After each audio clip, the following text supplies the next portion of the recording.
Äter Gammelbanken upp dina pengar? Gå din egen väg och prova ett roligare, mer lönsamt sparande på nordnet.se.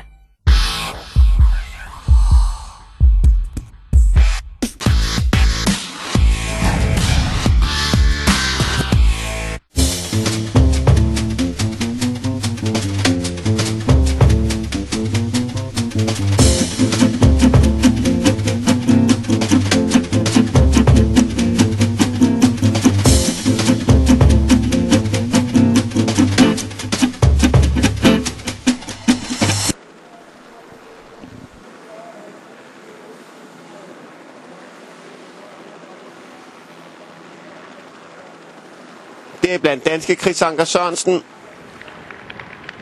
Er i bedste position lige nu. I hvert fald i forreste position. Og så diskutere om det er den bedste her med små 2 omgange tilbage. Feltet 49 sekunder efter på målstregen kun. Og det er en meget stærk gruppe. Vinderen af Spanien rundt, Vincenzo Nibali. Og hans landsmand, Giovanni Visconti, der ser meget stærkt kørende ud. Han er her. Italiensk mester. Koos Morenhout, tidligere hollandsk mester. José Serpa fra Colombia.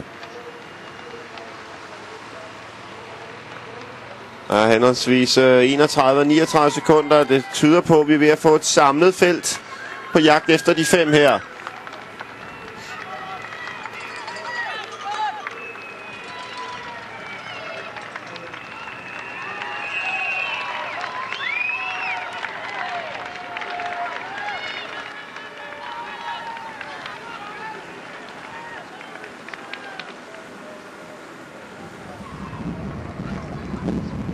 Stadig er det spanierne, der arbejder hårdt. Det er vel Carlos Barredo, vi har fremme her. Slovenerne.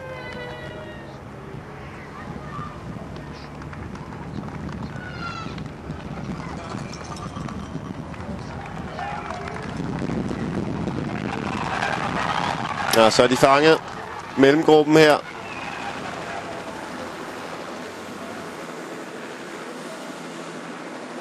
Når vi har de 5 her i front.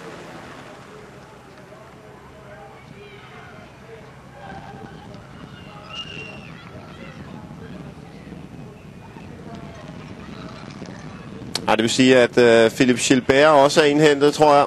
Og Kel Evans, det vil sige australierne og belgierne, de skal til at ryste posen lidt. Og overveje, om ikke det er værd at arbejde for. Vi kan se det løbet af dagen her. Jeg blæser ganske godt op. Stadig Carlos Barredo.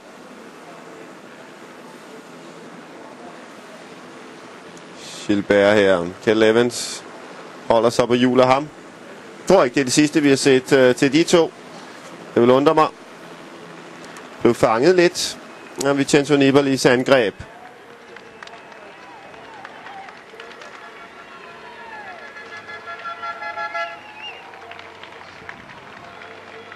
Det vil undre mig meget, hvis i hvert fald ikke Philippe Gilbert havde et skud til i bøssen.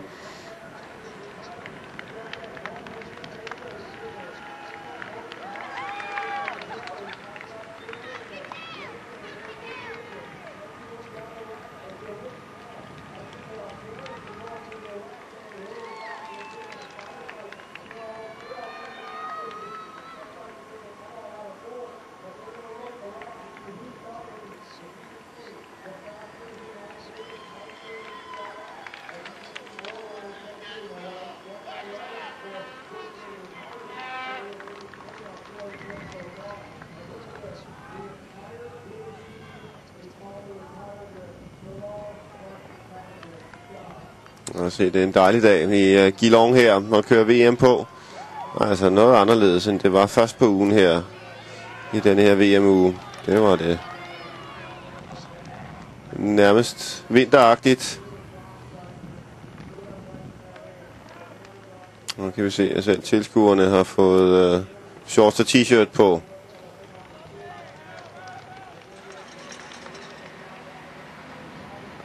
Og næste år, der er det altså København, der godt kan vise sig fra en lidt bar side omkring 1. oktober. Ligesom her, og er vejret selvfølgelig kan være lidt et spørgsmålstegn. Vi har forår her i Victoria, og det vil sige, at kan altså stadig være lidt køligt her, og det har det været tidligere på ugen. Nu ser det altså ud som om, at det er blevet rigtig forår. Feltet forholdsvis tæt på vej op af denne her stigning. For næst sidste gang rytterne. José Serpa fører an.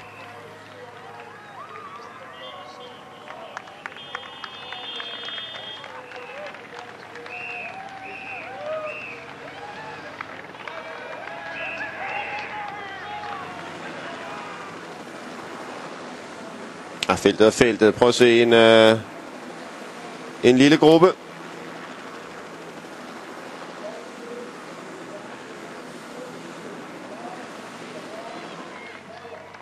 De ser ikke særlig bekymrede ud nu mere feltet. De er så tæt på, at de 5 mand her, de er inden for rækkevidde. Visconti vender sig om og kan konstatere det. Og man siger, at Visconti og Nibali har levet op til deres med den italienske taktik.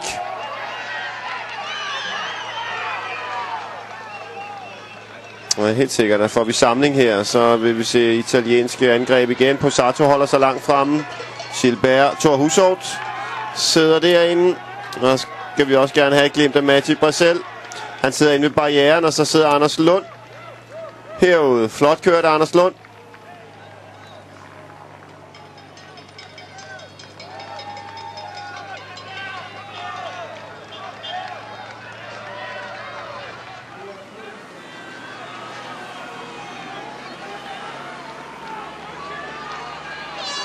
Jeg tror, det er Stuart O'Grady, som må sige tak for i dag, ser det ud til.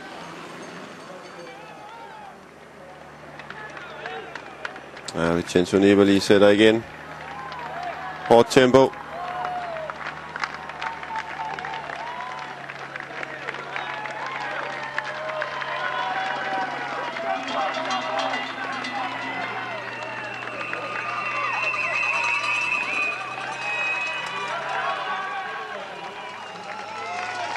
Og den er medvind op af denne her stigning. Van Avermaet er sat frem og arbejde for ham her midt i billedet, nemlig Philippe Gilbert. Belgierne skal nu prøve at få serveret det her for Philippe Gilbert. Det er vel nok meningen, at han skal angribe på enten denne her eller den næste bakke. På sidste omgang har nok været plan A for belgierne. Og det ved alle i hele feltet, men alligevel så vi under Spanien rundt, der selvom alle ved det, så er han på toppen, Philippe Gilbert, og han træder an på en stigning som denne her, så er det de færreste, der kan følge ham. Morenhout runder først foran Chris Anker, de 2 italienere. Van Avermaet. Han ser ud som om han har overskud Philippe Gilbert. Forvent sig om. Anders Lund. Mati Bracel.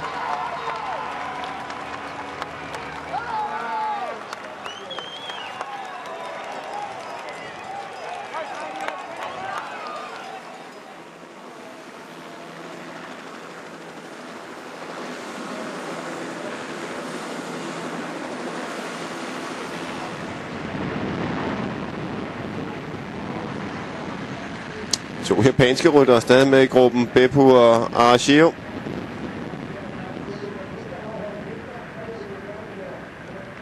Ned ad Scenic Road her.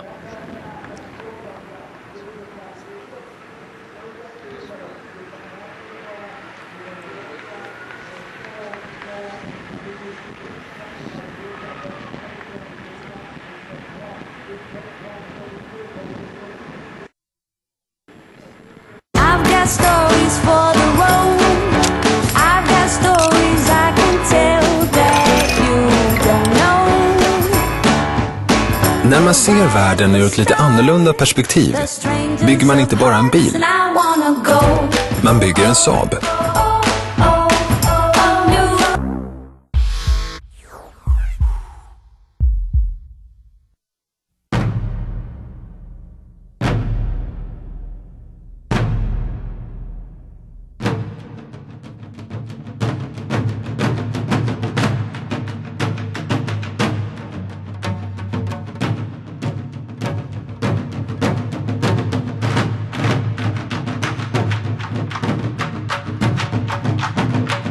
Korea. Be one with earth and sky.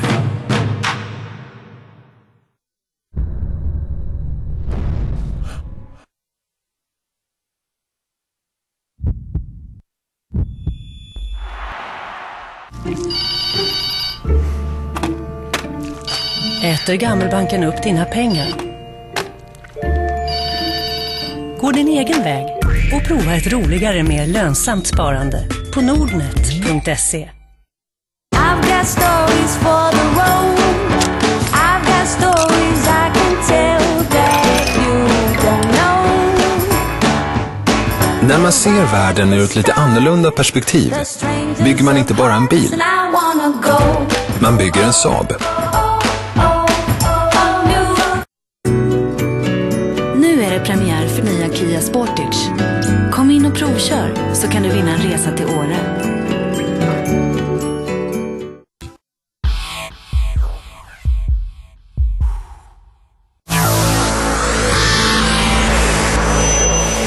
Eurosport HD is now available.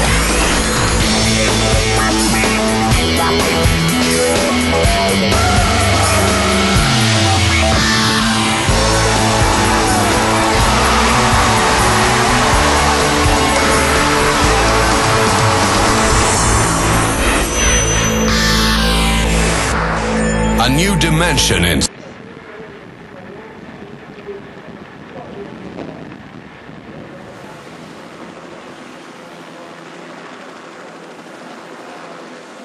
opstår hele tiden sprækker nu. Det er blevet ganske hårdt VM-løb det her. Og et tidligt udspil fra italienerne. Først et meget stille udlæg på løbet. Det gjorde altså også, der skulle køre stærkt. Dagens femmandsudbrydergruppe op og have 25 minutter. Så lige pludselig skulle der altså køre stærkt. Og så allerede med omkring 100 km tilbage begyndte der at blive spillet ud for alvor af italienerne.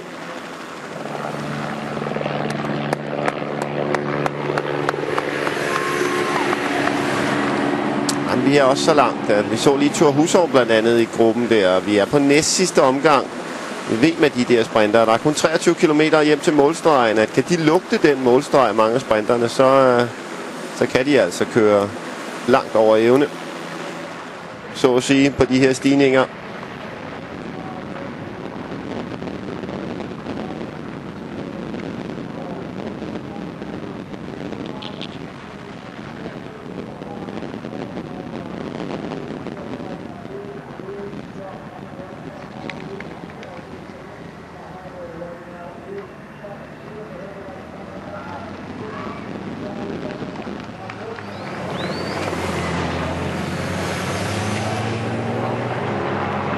Ned over broen.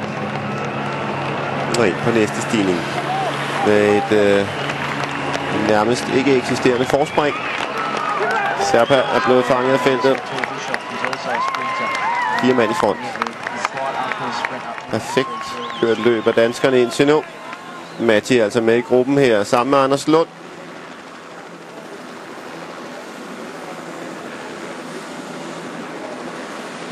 Fraser Street kommer de ud på her.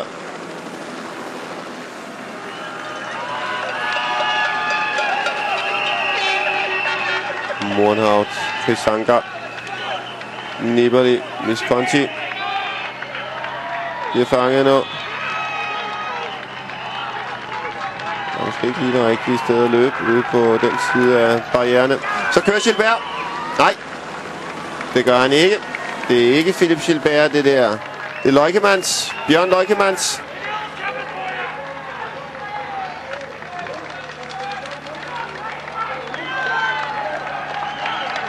Ja, det har også været en del af planen, og Philip Gilbert kører med. Posato er med Philip Gilbert. Han kører stærkt, Leukemans.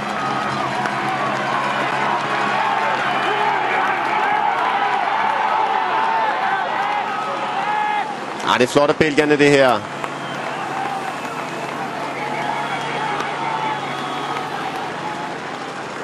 Der skal du være vågen på Sato. Der skal du ikke sidde og vente om. Hvis han drejer på gashåndtaget, Philip Gilbert.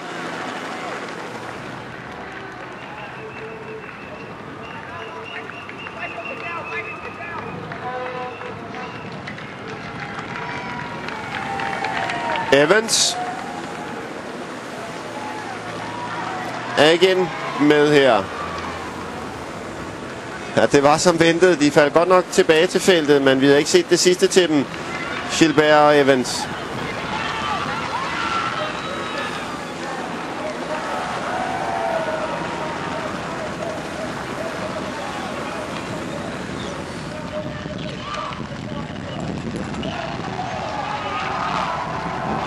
Jeg har fået Kolobnev med os. Ja, så begynder det jo lige det rigtige udbrud.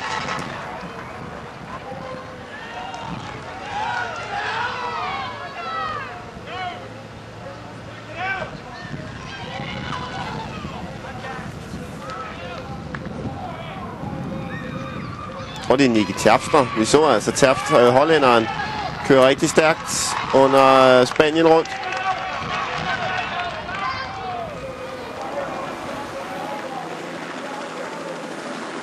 Terpstra, der er Hollands mester.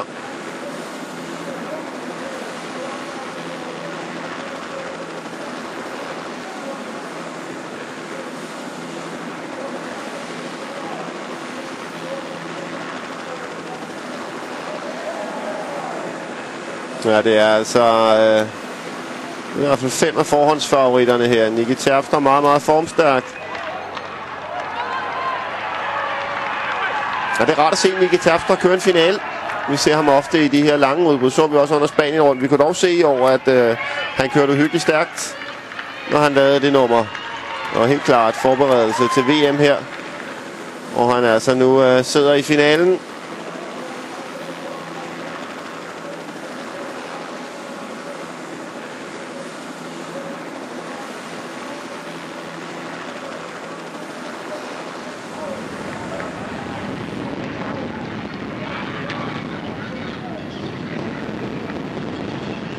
Og så er der altså lige pludselig belgierne, der har fordelen.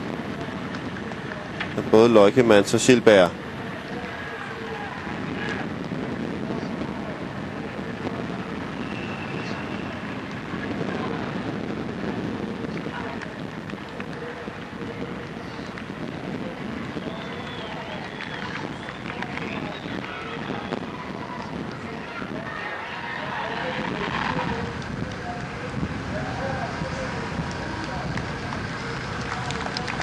Joso.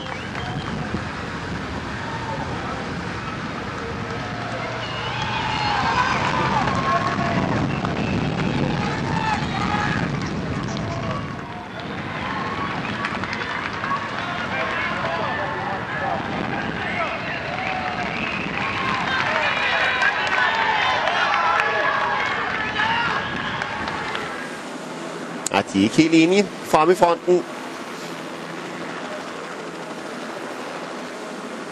Ikke noget stort forspring, og vi kan se, at Evans og Posato er kommet lidt efter.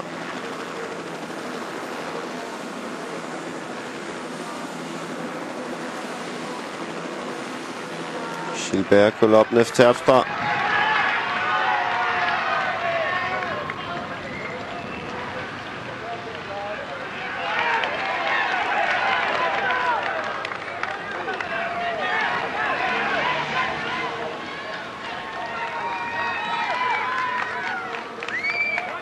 Leukemans kører.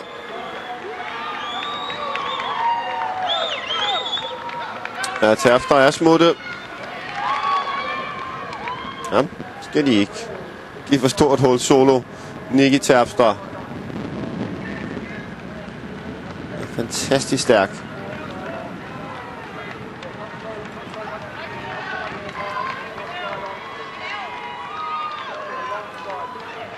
Det nærmer sig altså en klokkeregning for sidste omgang.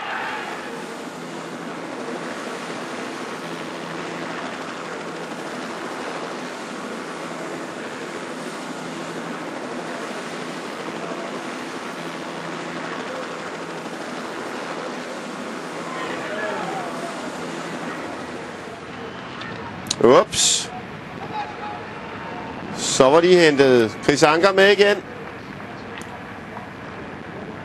Er det på Jula Gusev? Det er det. Vladimir Gusev.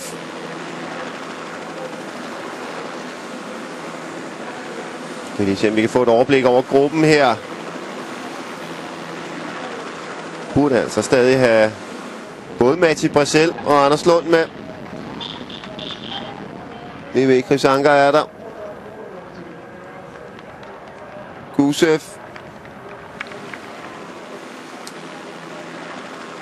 Og Chris Anker. Og så er der vel stort set samling. Med en omgang tilbage. Og omkring 35-40 mand.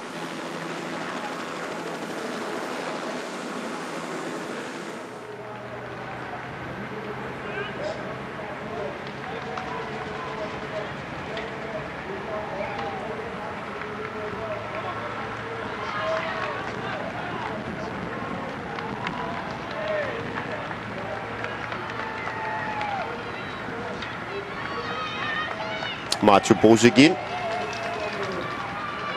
fører han foran Van Avermaet og Jungblad for Sverige, og så er det Terpstra.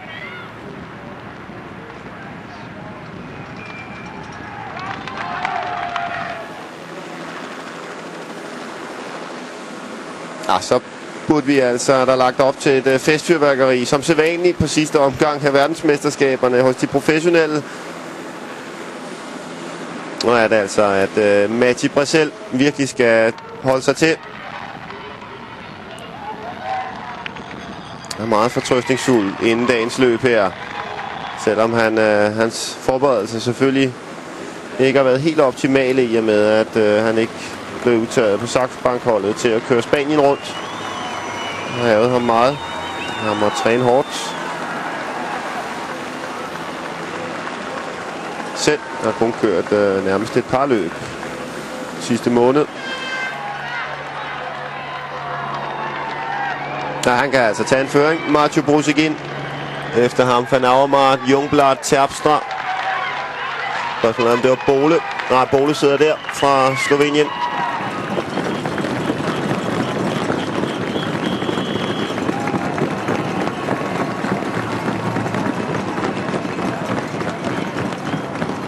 Og det er Brajkovic fra Slovenien, som også sidder fremme. Slovenerne med 2 mand. De er altså både Brajkovic og Gregor Bole, som denne her opløbsstrækning ligger rigtig godt til.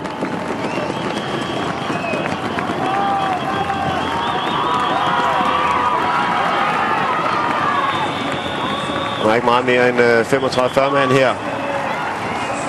Macho Bozegin ud på sidste omgang. Hushovd er der. Og sidder Lund og Brasel. Når vi ved, Chris Anker er der. Der er dem, vi havde regnet med, eller håbet på, hedder det, på vej ud på sidste omgang. Og lige gruppen løbende over skærmen her. Nej, godt kører det, Anders Lund. Ups. Det bliver ikke til dobbelt guld i år for Fabian Cancellara.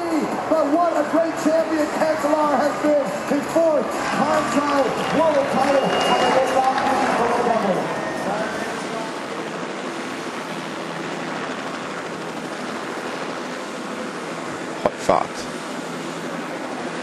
i feltet her. Der er ingen, der forsøger udbrud her.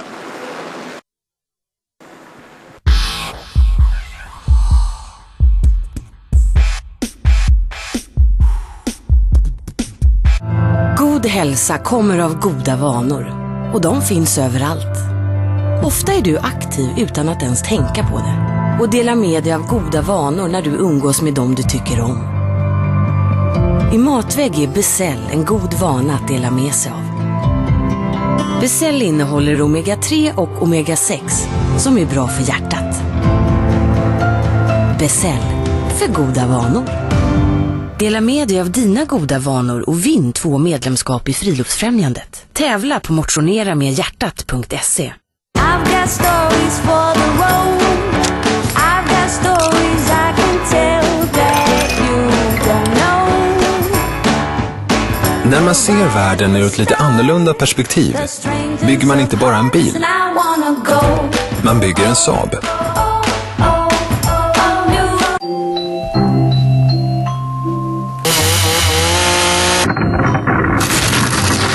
Idéer känner inga gränser. I varje liten stuga finns ett hem. Huset utan gränser. Nu på nätet.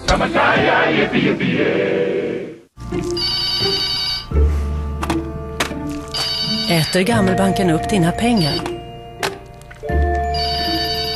Gå din egen väg och prova ett roligare, mer lönsamt sparande på nordnet.se.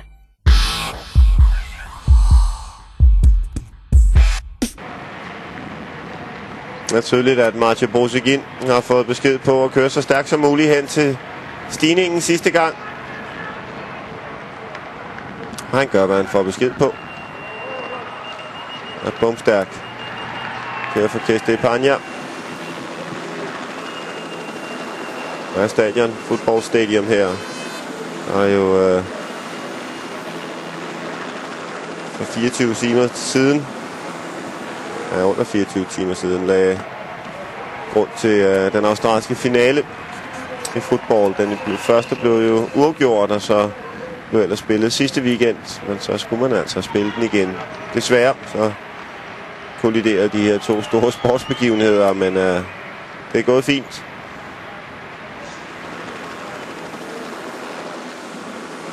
– 14,3 kilometer.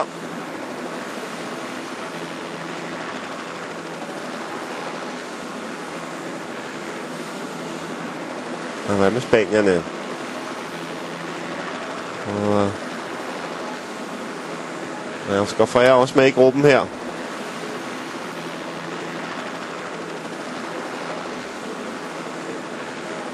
Han er der altså, den tredobbelte verdensmester. Kan vinde en historisk 4. titel.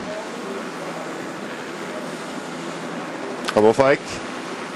Han er som sædvanlig holdt sig i baggrunden, Oscar Freire. Han har det altså med at dukke op. Både i VM-sammenhæng og så også i de store løb. Han har vundet Milano Sanremo blandt andet. Han har det tendens til at glemme den lille spanier på trods af hans store resultater. Ja, fordi han kører nærmest så anonymt som muligt. Kører meget smart, Oscar Freire.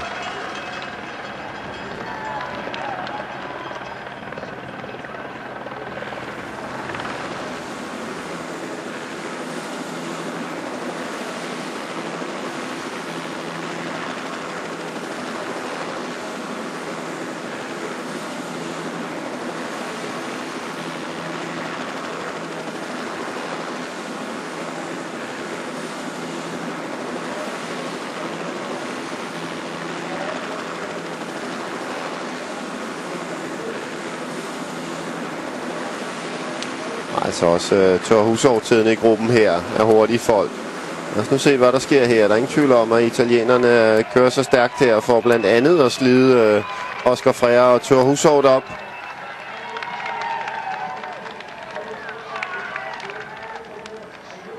Ja, han er ved at være færdig. Marche Brosegin.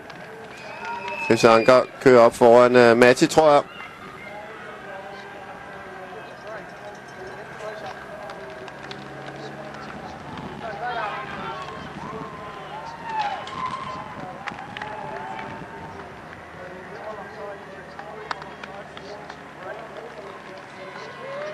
Ja, prøv at se, danskerne flot arbejde har samlet sig. Det er jo nærmest generalprøve på VM næste år i København, det her. De gør det fantastisk, danskerne her.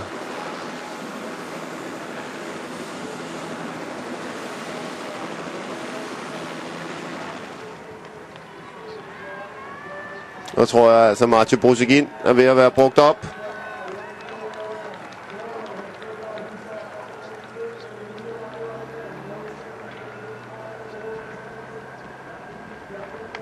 Marche Brosegin, der blev syet med 19 stik under Vuelta i España. Det bremstyrt, der blandt andet tog den førende rytter Igor Anton ud af løbet. Lå ellers rigtig godt til, og viste, at formen var rigtig god, Marche Brosegin. Men verdensmester, det bliver han ikke. Det er helt sikkert. Ja, de italienerne har en anden dagsorden.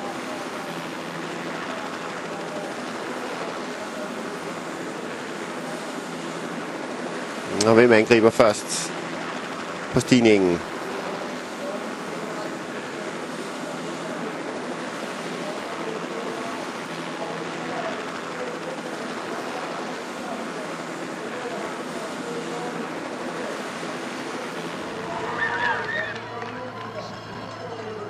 Så begynder det så langsomt at gå opad.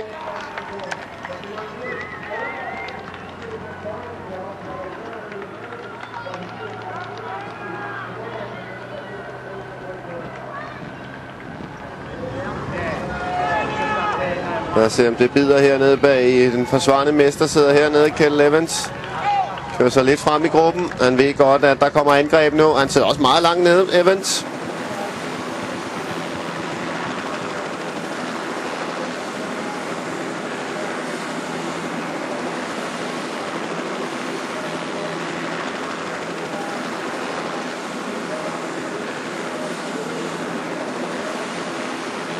Her i bunden, der ruller stigningen lidt, som man siger, lidt op og ned.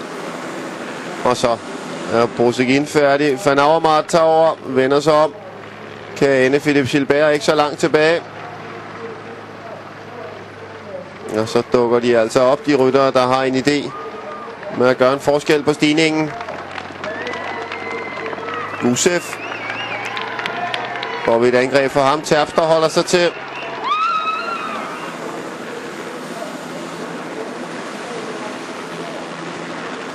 Romain Fillou fra Frankrig sidder ret langt fremme.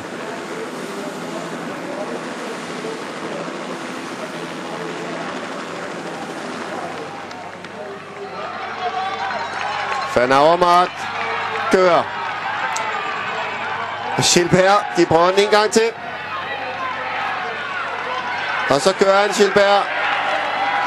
Han har Evans i hælene. Så kører han Gilbert. Det er det.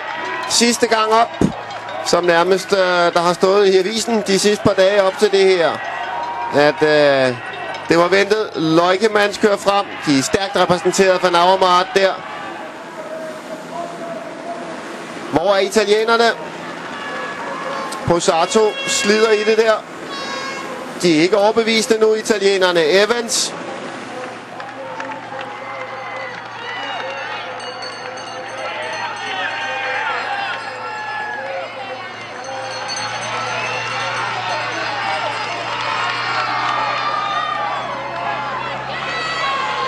Nej, Evans, som vi kender ham, slider i det.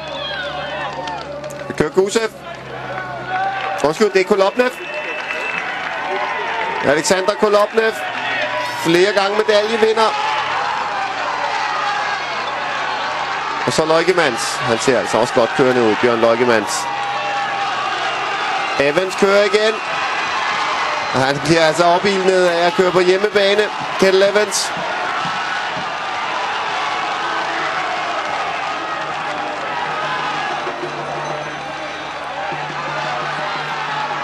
Jeg synes, der er rødt og hvidt bagved danskerne. I hvert fald en af dem nærmer sig. Gilbert nærmer sig toppen. Kæmpe gear, som vi kender ham. Puncher den op over her.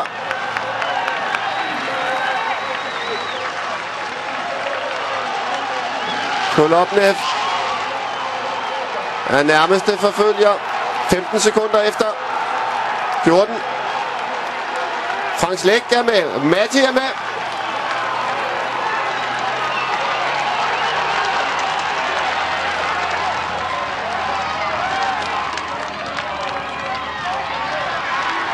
Husov. Chris Anker. Allan Davis. Anders Lund. Ja, han slider i det, Evans. Gilbert altså med 14-15 sekunders forspring. Ja, hårdt stykke at køre alene det her ned mod byen igen.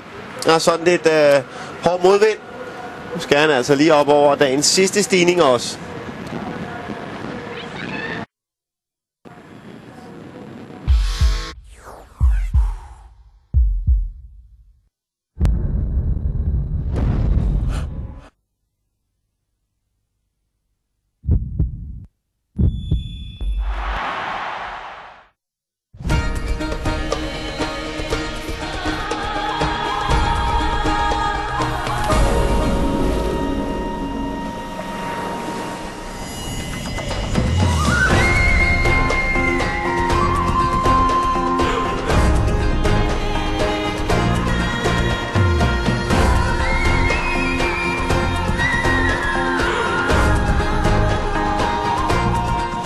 Bulgaria.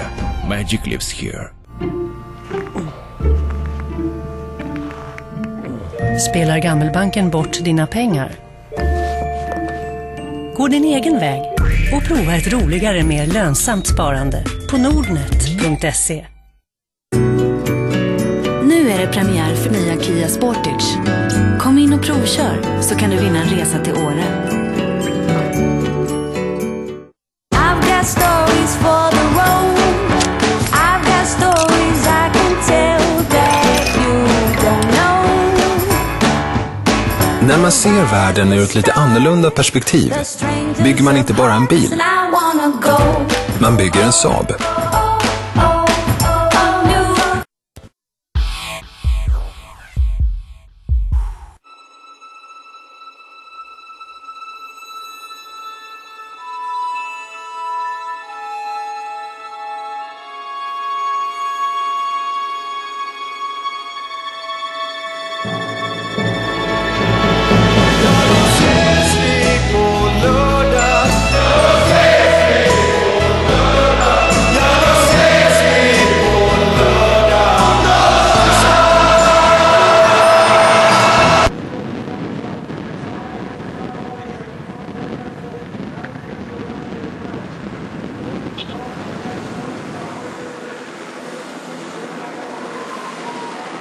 Nej, det ser godt ud for Philippe Gilbert, det der.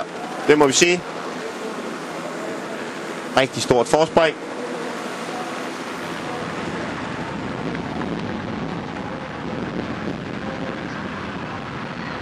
...18 sekunder, han øger Philippe Gilbert.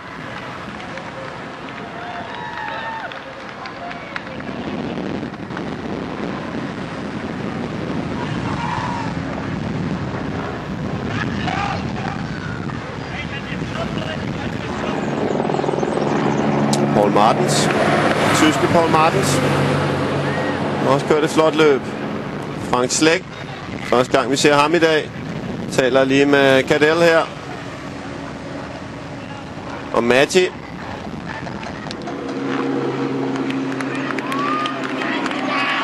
Ja, flot kørt af Maggi Bracel. Og så er det vel Koos Morenhout igen. Det er helt utroligt.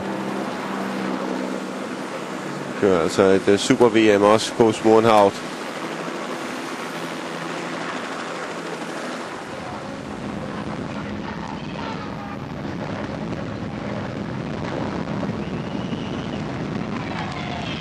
Altså Paul Martens.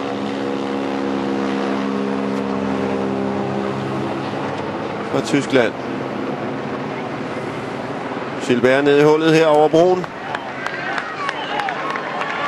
Den her stigning passer ham måske, om end det er endnu bedre en lille stejl sag.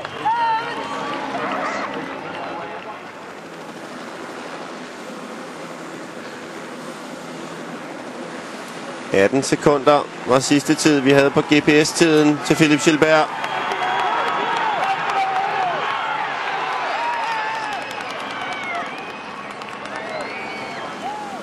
Jeg synes ikke, de kører så stærkt her i gruppen.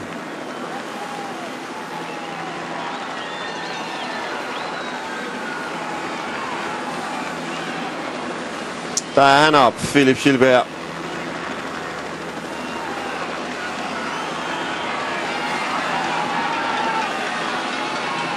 Og det gælder nærmest om at køre som om, at løbet slutter op på toppen for Philippe Gilbert.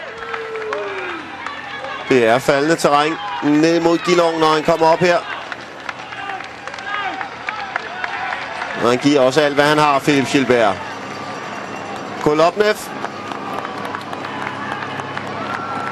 Angriber nede bagved. Og ja, selv Philippe Gilbert er altså ved at møde muren her.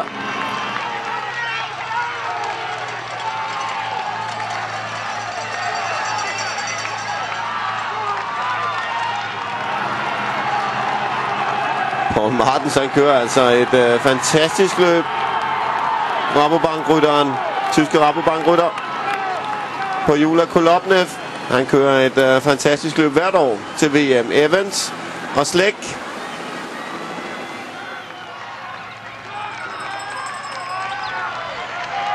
Hold da op, han har ramt formen, Paul Martens.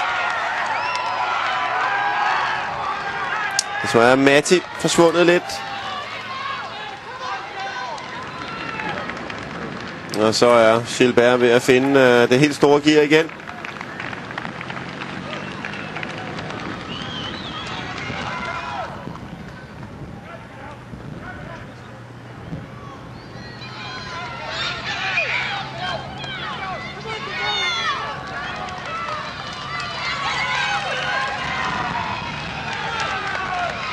Den er start nummer 01. Den er start nummer 1, som vi plejer at kalde det i cykelsporten. Forsvarende verdensmester Cadel Evans.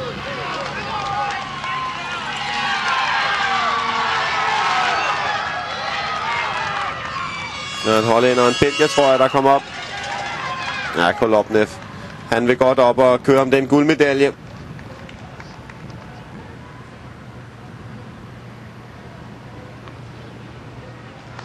Mundhout. Og så kører det flot VM.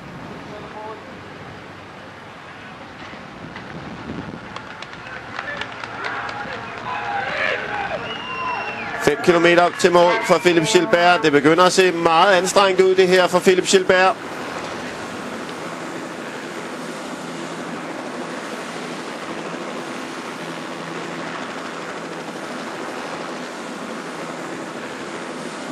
Jeg tror, han har lidt mindre forspring end de 18 sekunder, vi så på et tidspunkt.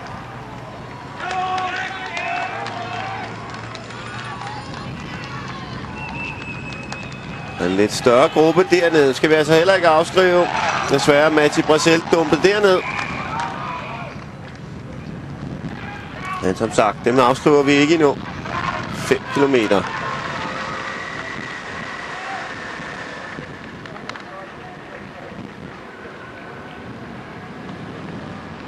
...15 sekunder... ...til Kolobnev og Martens. Kolobnev og Murnhout nu. Martens og Evans, så Slæk, Leukemans.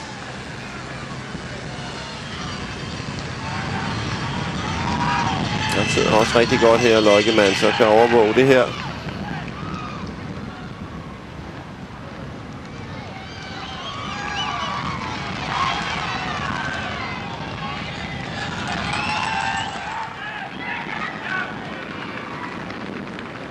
Jeg synes, det ser lidt tungt ud for Philippe Gilbert.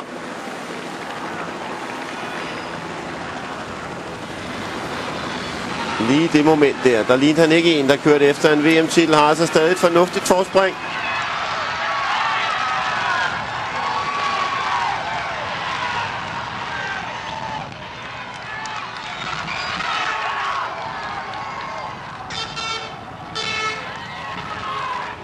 Sekunder kun til Philippe Gilbert. Jeg tror lige Evans, han har nået denne her høje form igen.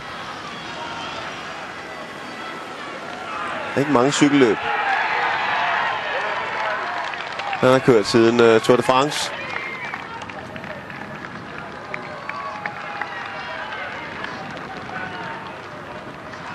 Han har trakt Philippe Gilbert.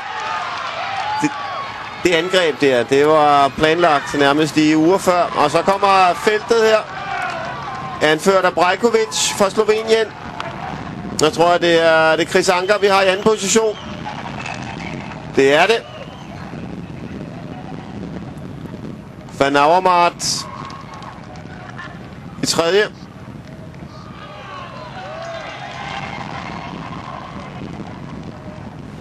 En ret stor gruppe.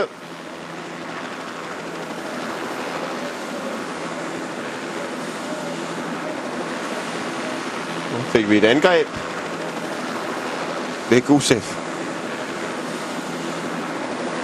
Og altså Kolobnev et eller andet sted siddende ude foran. Nej, det har han ikke, for det var Philippe Gilbert, der blev hentet der. Angreb fra Vladimir Gusev.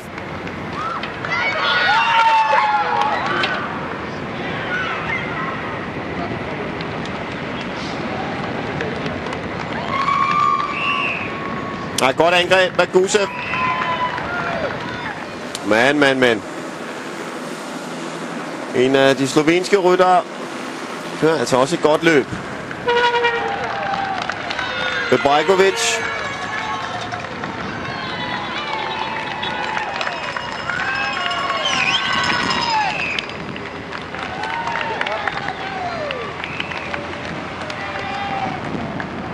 Men det ser ud som om, og det er på danskernes arbejde, at det her, det bliver samlet nede langs vandet her.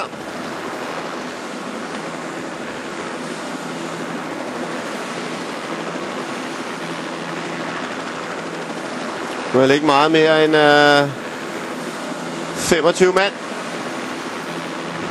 1,8 kilometer. De er ikke fanget endnu, Brajkovic og Gusev. Sikke han slider i det dernede, Chris Anker.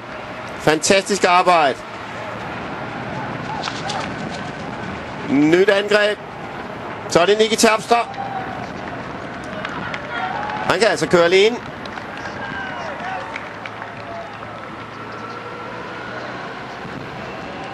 Op til Gusev og Brajkovic.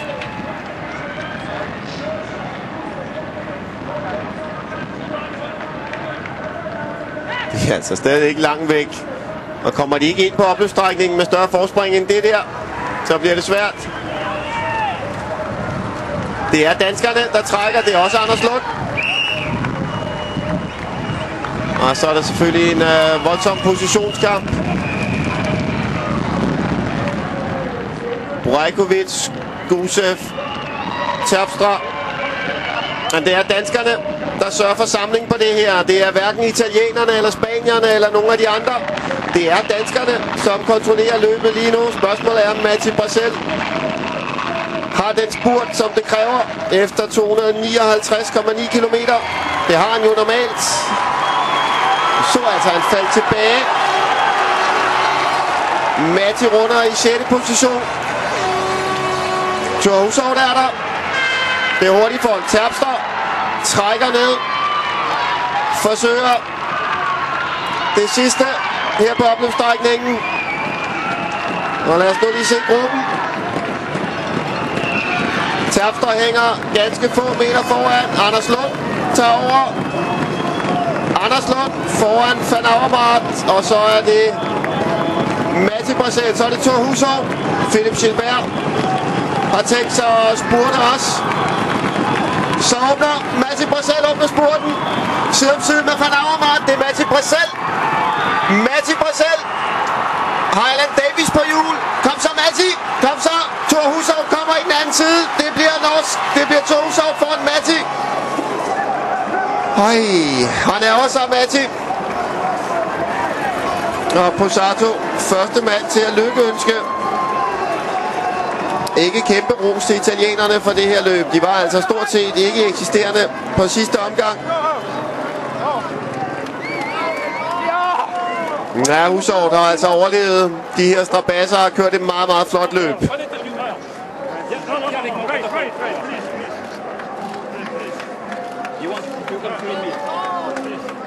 Og det er altså den første professionelle norske verdensmester. Og så tror jeg, at ikke tror, at Matti bliver 2, og så tror jeg, at vi har Alan Davis på 3. pladsen og Filippo Pozzato på 4. pladsen.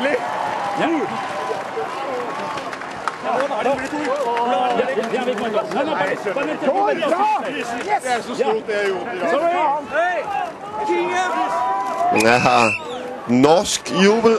Det kan de altså, nordmændene.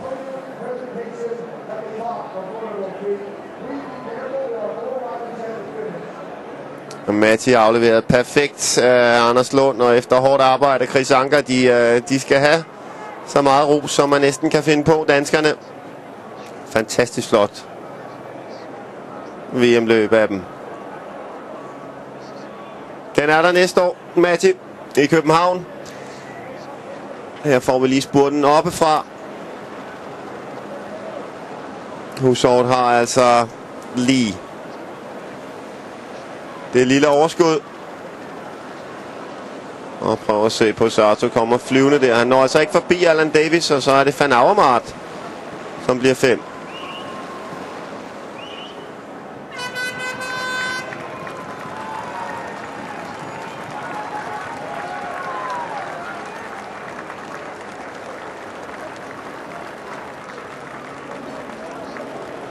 Matti kan konstatere her, at guld og VM-trikot bliver det ikke til i år. Men lige så klar sølvmedalje til Matti. Han er jo også ærgerligt, ikke fik skovlen under Thor Hushovd undervejs her. Altså en eksklusiv gruppe. Det her Oscar Freire, der fra Spanien, ind på en 6. plads. Og ikke skuffende, han ikke gør det bedre i sådan en spurt. Her har vi så. Ja, det er Tordenskjold soldater her på første side, skulle jeg til at sige. Kolobnev. Igen en god placering til ham. Basajev. Nummer 8. Arashio. Jeg tror godt, vi kan slå fast. Det er den første top 10 placering til Japan i et professionelt verdensmesterskab på landevej. Fiu 10'er. Bole 11'er.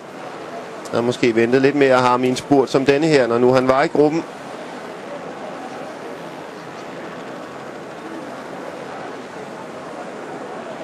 Mornhout. Stadig kræfter til at slutte som nummer 13. Og været med i stort set samtlige alvorlige angreb her i finalen. Lad os høre, hvad Thor har at sige. Just amazing. Just hard to understand that I won the Worlds. It's a dream, and sometimes I feel it's an unreal dream. So, and now I won it here in Geelong, Australia. So, no, that was amazing. I'm speechless. It required a lot of patience because there were a number of breakaways. You didn't have a lot of team support. Were there any moments you were concerned about the breakaway surviving? Yeah, absolutely. For a while, it was only Spain who was riding with 1 or 2 guys, and I was afraid that it was over at that moment. But then Russia and some other teams came along, and we finally came back. So it was, and we had Edvald Boasson-Hagen in front, so I said I could just sit easy in the back. So for us it was perfect. You have such a strong track record of targeting stages in tours, like you did at the Tour de France this year, the Tour of Spain, and now this. What can you target next with the rainbow jersey on? That's one goal, and that's Paris-Roubaix. So we can see the rainbow jersey going into that velodrome next year potentially. Yeah, that will be the biggest dream ever. So now I will just enjoy this. I will try to enjoy every day over this winter, and just look at the jersey and just enjoy this, because I had this chance, and maybe it will not happen again. Congratulations. Thank you. Ja, tillykke til Thor Hushovd. Og altså næste store mål, som han har haft i mange år, er Paris-Roubaix. Og han er altså blevet rigtig dygtig endagsrytter, Thor Hushovd. Ja, nu har han sølv og bronze. Matti.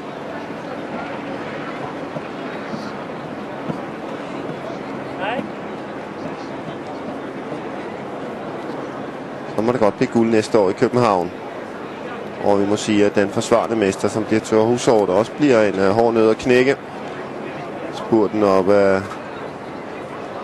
Gilsbak på Kongevejen. Den ligger heller ikke helt dårligt til en Thor Hushovd. Det kan han altså også.